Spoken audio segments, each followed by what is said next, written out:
Welcome to another episode of Salon Conversations. I'm your host, Lisa, and today we're going to talk about the importance of getting off the salon floor, or at least reducing your need to be the one who does those clients. So I think there's a lot to unpack when it comes getting off the floor. And so in this podcast, I want to get you to really think about why you continue to stay doing probably half of the work, most people I find, and also what scares you about that, because it's an absolute game-changing move in your business to decide to step off the floor completely.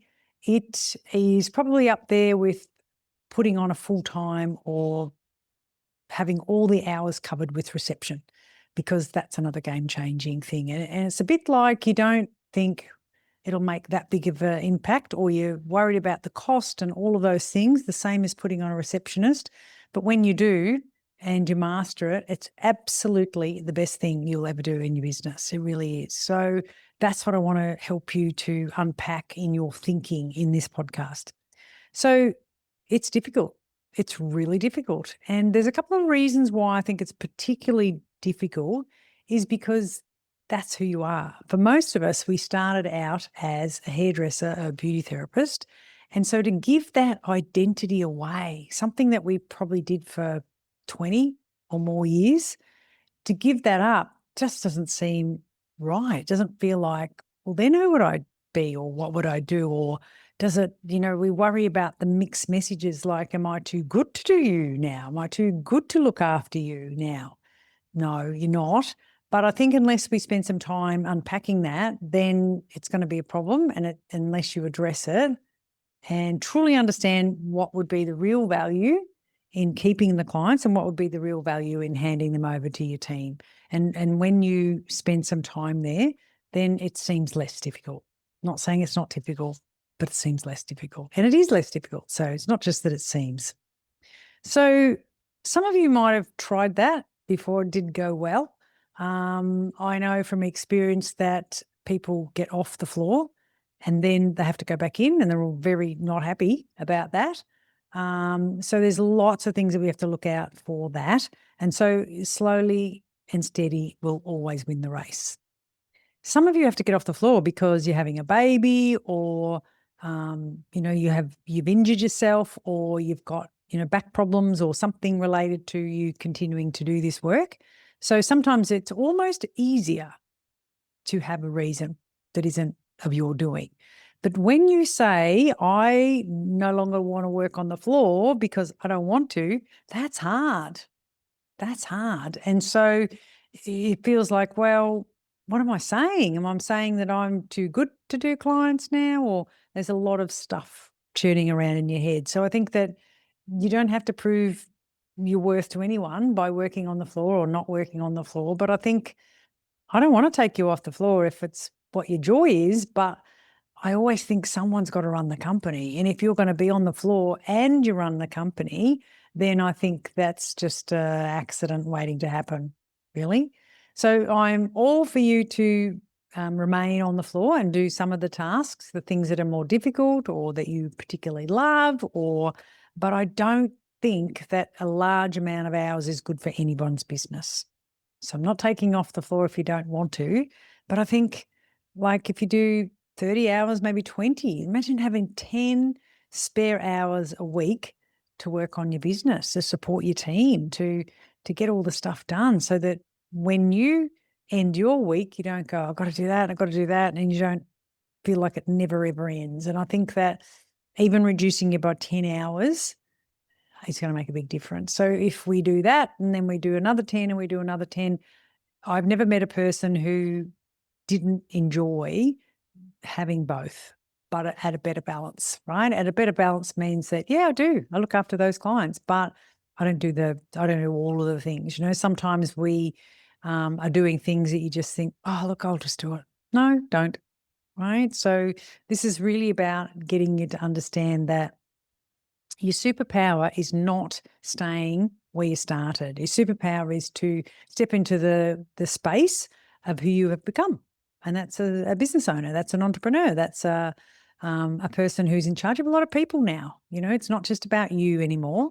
And a lot of people don't cope with this. So they go back to being, a solo entrepreneur. And that's okay if that's what you can do and that's what you manage, but that's not a business that runs without you. If you're a solo entrepreneur, when you don't work, you don't get paid. And so there's different struggles for them, but a person who is responsible for 5 or 10 team members, that's a lot.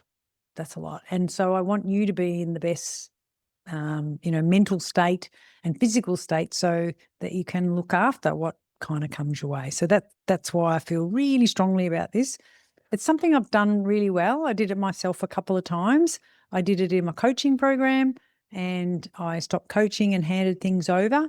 That's not who I am today. I'm really happy doing the coaching, but there's so many other things that I just don't want to do.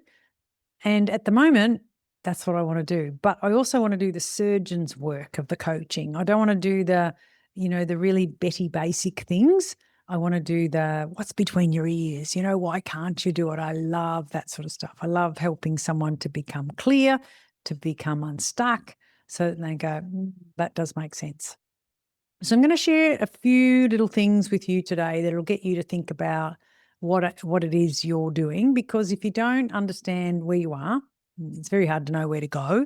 It's very hard to get someone to help you if you don't truly understand why you're where you are. And where you are is perfect. You don't have to say, well, I should be there by now, or I should be here by now, or I hoped I'd be there by now. Yeah, that's all well and good, but you're not.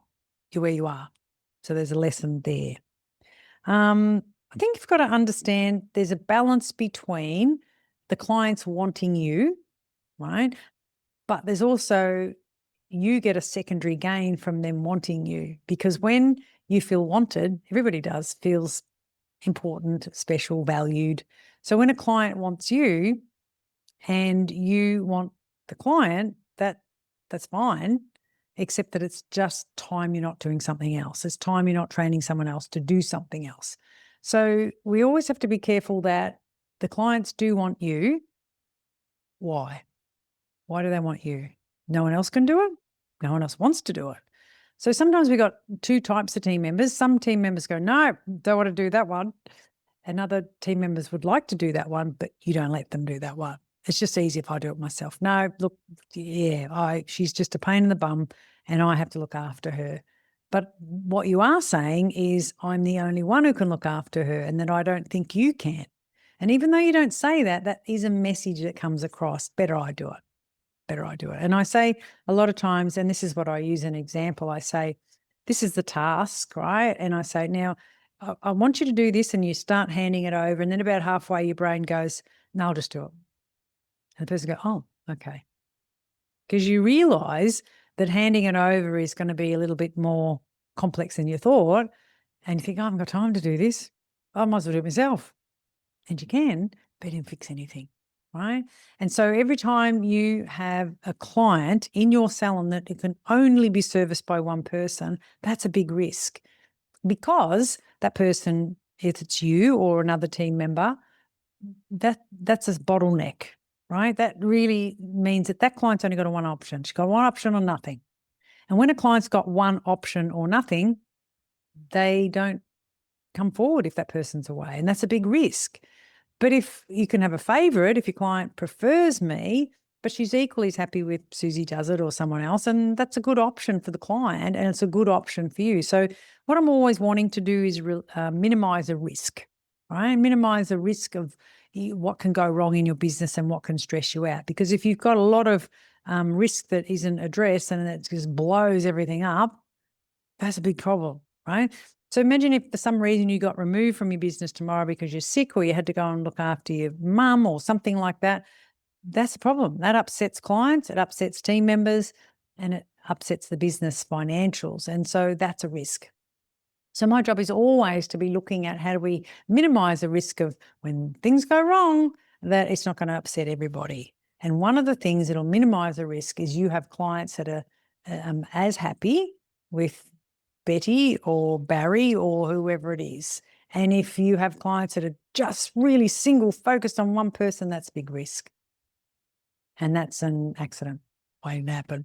And I know because I experienced that firsthand. Like Very rarely do we, the salon owner, call in sick and just go, "Can't do it, take my clients." And when you do, you're often surprised that your team can step up. They will. They actually want to help you and they can step up. But most of the time, you are the person in the way. And you do it because you think you're being helpful when you say, like, I'm thinking maybe you could do this for me tomorrow and you could put on this color and then she doesn't like it here and she doesn't like it there or whatever. And you go, look, you know what? It's fine. I'll stay back late and I'll do it. And that's where you're just postponing a bomb going off, a grenade, something. And I think, no, don't do that. There's a really good way to address what you're doing, make small changes and constantly progress in the right direction. And then it's not a big shift. And when you can do that without a deadline, like a pregnancy or something like that, then it's much better. It's much better. Right? So what we don't want to do is have this sort of ticking thing happening that you think at any point that could go wrong. And so we want to leave as much capacity for you so that if someone was to suddenly step away or whatever, then if you're only doing, 10 hours a week, you could easily take up another 10. But if you're doing 38 or 40, very hard to take up another 10. You could, but nearly kill you. And that's not what I'm after, right?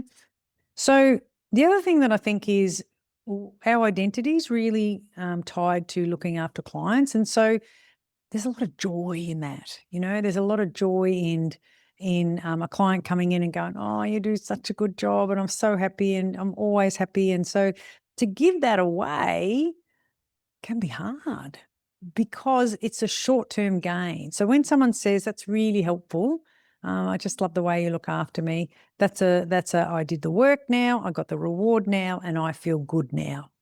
When you are working on growing your team members, then you do the work now and then again and then again and then again. And then it's quite like a lapse time before a client goes, "She's so good. She's as good as you."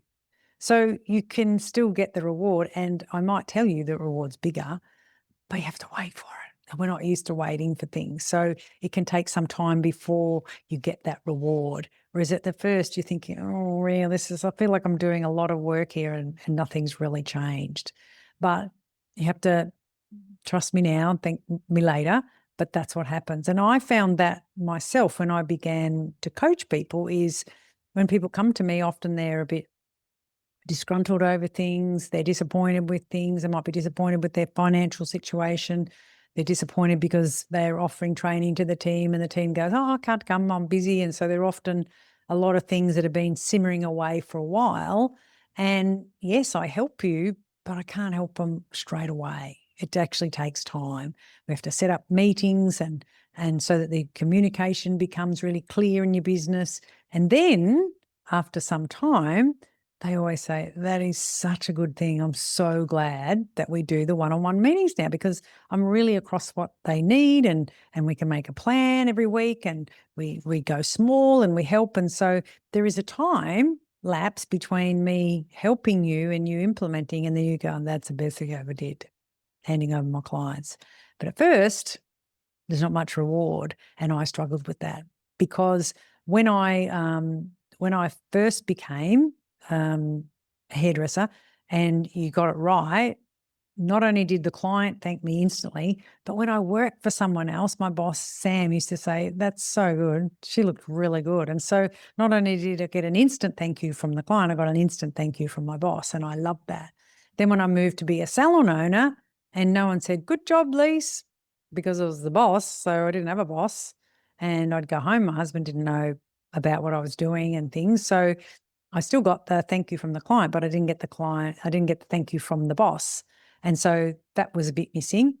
And then when you hand over clients and you're working on teaching someone, for example, teaching them to blow wave, and the first couple of times you do it, they're just all flustered. And so they're not going, "Oh, thank you for teaching me this." They go, "Oh, I can't do it. It's too hard." And you're thinking, "Oh, is she ever going to learn?" And then somewhere along the way it goes ping and she goes, "Oh, thanks for teaching me." And they go, "Oh, thank you." Because I'm a dopamine chaser, I'm ADHD, and I like to get your feedback and I like to be praised. I think everybody does, But that fuels me when someone says, that was really helpful, that fuels me. And then I think, okay, that was good. I liked how she got it this time and I did it differently. So it helps me to direct, but it also makes me feel good, fills my cup, because I think I like my job. I like it when I do it well and it's noticed and I get praise. Go figure. Some people don't need those kind of words of affirmation, but I think if you came off the floor, you're familiar with that. You're familiar with being thanked after every client and getting it right and nailing it. And we all know how we feel when one's not happy. They don't go home thinking about the others that were. You stew on the one that wasn't happy. So I think there's a real reason why it's difficult to hand over clients. The other thing, not only does it bring you joy, but there's a sense of control. If you look after that client, this is what I felt. I know I did a good job. I don't have to wonder. I know because I did it. Whereas when you start to hand over clients and other people work in your business and they look after clients, you hope, but you don't know because you didn't do it. And I remember as my business got bigger and bigger, I used to feel like, I'd meet people out and they would have come to my salon and were happy and I think I'd never seen it before in my life. Like it got too many and I didn't know everybody. When I first started out, and there was me and then only one other and another one, I knew every client because I was in the room every time. But when you start having time off and you're not there all the time and you're not across every service that's being done, then you don't get the joy. You don't know. And then you think, I don't know. I hope she's happy. Don't know. And so that's where we really need to rely on our numbers, lost clients. Like if a client doesn't return, you've got to find out why. Because if you don't, they leave in silence and you think, there goes the sound of a client leaving in absolute silence. Whereas when you're in charge, you feel pretty clear that you did the best you could. That's what happens. So it's more risky to hand over clients. And then that's sort of like, the anxiety, the worry can expand because you're not sure. So if you look after her, you're sure. But are you really sure? Are you really sure? And it's a short-term sure, but it's a long-term not sure, right? Like I just think anyone who owns a salon business and manages team is doing an incredible job. Right? It's not easy. And when you look at the statistics, so many people just have maybe one team member and that's all they can manage. But if you've got to anywhere 3 or 4 or 5, like go you. It's really a great skill. But if you're anything like me, I think I got to 5 and I thought, what am I doing? I couldn't train them in a way that I wanted to train them. I felt like I couldn't speak openly because fear of offending them, and they were doing things and I thought, we're not consistent here. Some people are doing it this way and some are doing that way. And I was just stretched. And what I realized was while I'm working with clients myself, I'm not helping anyone else. I'm just helping one client. But the greatest thing I learned was to stay in the room, but don't be doing all the clients. Like stay in the room as in I'm there to help and support and maybe do a portion of the client, not the whole client. And that way, if I'm going to do the consult and then get someone else to help me to do, some of the service, but then I do one of the services, then I can keep an eye on things. The client still has me because that's what they want. They want my personality and my sparkle. But if someone else puts it on, then that's okay. Or someone else rinses the color or whatever. That seems okay as long as they feel safe when I'm around. And then I stopped doing all the heavy lifting, but I did the intelligence work, which was making decisions. And that's what the client wants you for. They want your sparkle, but they want your brain. And whether someone else does it or not doesn't matter. Like, we might go to a fancy restaurant, but we don't really care who's chopping the onions, but we really like it when that person's on because they know how to make my sandwich, So it's there's a balance. There's a real balance there. I think when you are exhausted and you come home from your salon every day, I think it's just not fair on your family too, whoever that is for you. I know I used to come home like just out of vouchers. My voucher book was empty because I'd given away so much of my time and so much of my energy to everybody. And then I'd come home and I think, don't look at me because I'm grumpy. And that's not fair. It's not fair to your family. So when you don't do as much of the work on the floor, then you are available to help other people there and then you come home less exhausted. It's pretty simple. So you're either two things. There's either two things. You are working heavy on the floor and then working heavy with everyone else and being the support, and that's exhausting. Well, the other problem is you're working on the floor, but you're not helping anyone else because you're so busy working on the floor. So that's just going to compound, and there's just going to be a matter of time before someone says, I don't like working here. I say this all the time. Clients and team members will only survive so long on neglect, so if you're neglecting your team members and you're not there and you're not, offering to help them and train them and do that, then that's neglect. And if you've got clients that you don't follow up and find out if they're happy with that team member or, how can you improve your business, then that's neglect too. And so there's two types of neglect. And when you're on the floor for 30 or more hours a week, I just think it would be pretty hard to be across everything else just properly. You might skim across, but not properly. So I think that's a really big problem.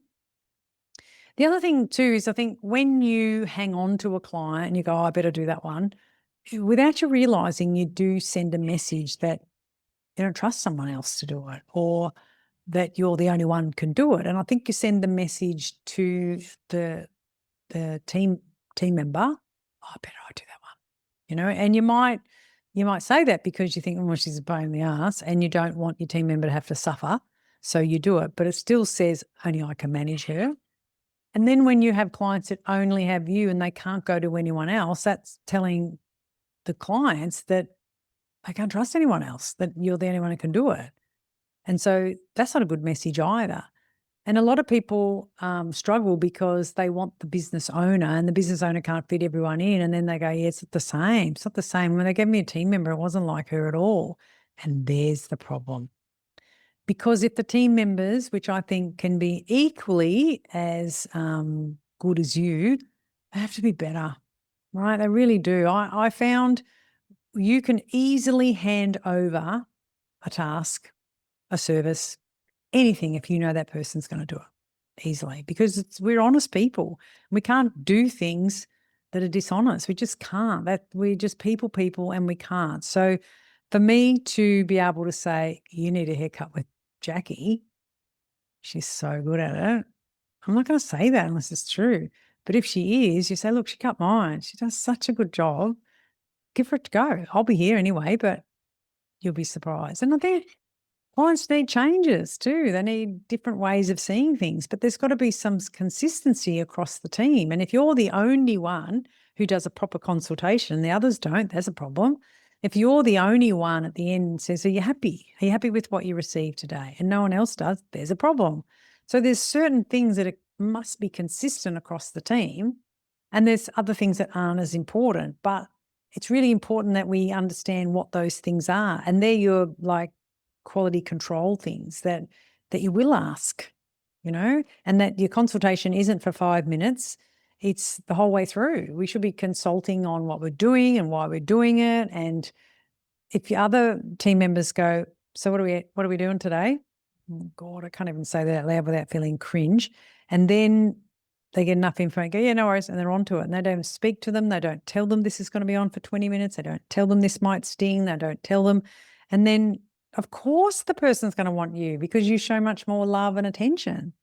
And they're what I call soft skills. They're things that make a huge difference in your business, huge, because they're the things that is your sparkle. And I was really good at that. The other thing I was really good at is turning the conversation away from, the interest rates and what's going on in Iran. And, I just don't want to talk about that, not with people all day long. And I want to choose who I talk that about. And I just think the experience in a salon should be really joyful. So if you're going to talk about things like that, it's not joyful. And if they're going to talk about how they don't like their husband and their children are a pain in the ass and all that. That's not joyful either. Like, I'm not paid to do that. And I was really good at turning the conversation around.